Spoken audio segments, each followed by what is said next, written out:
Back in November last year up in Erie County, Ohio, Cleveland, Ohio, we did a call to action for George Cox Jr.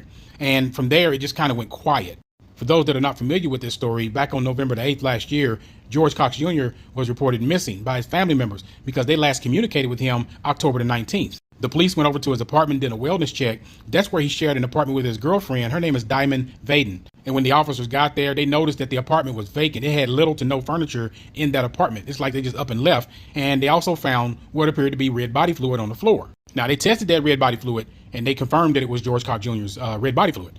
And they also saw where Diamond was no longer living at the residence. She left. And at that time, too, we said, the milk stinks and the water stinks. Why would the girlfriend just up and just leave and move to California? Then we jump ahead to May of this year, May 15th of this year. That was when two people were kayaking on the Huron River in Erie County, and they discovered a body that had been bound with a rope and wrapped in a fitted bed sheet. Now, at that time, the police said, we need to identify this body. Then we can work backwards from there to find out who this is and what happened. That's when they tested the red body fluid on the sheets that he was found in, and it matched George Cox Jr.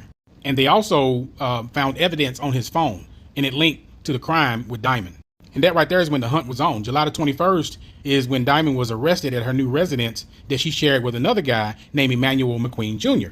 Now, at first, in the beginning, we thought it was two other guys that she possibly was with and something that happened to George Cox Jr., but it was this guy right here, McQueen Jr. Now, out of all the evidence that they found on the phone, all the stuff that was located and everything, that's when they tied Diamond and the McQueen Jr. guy to this whole crime. So she was indicted on July the 25th on unalive. Yeah, she had 2 counts of felonious assault, tampering with evidence, gross abuse of a corpse, and having weapons under a disability. And then McQueen, he was indicted on 1 count of having weapons under a disability. I'm not for sure what all that really means.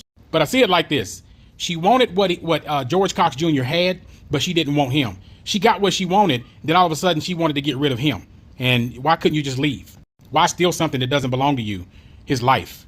You're going to get life in prison, under the jail where the rebar is, both of y'all.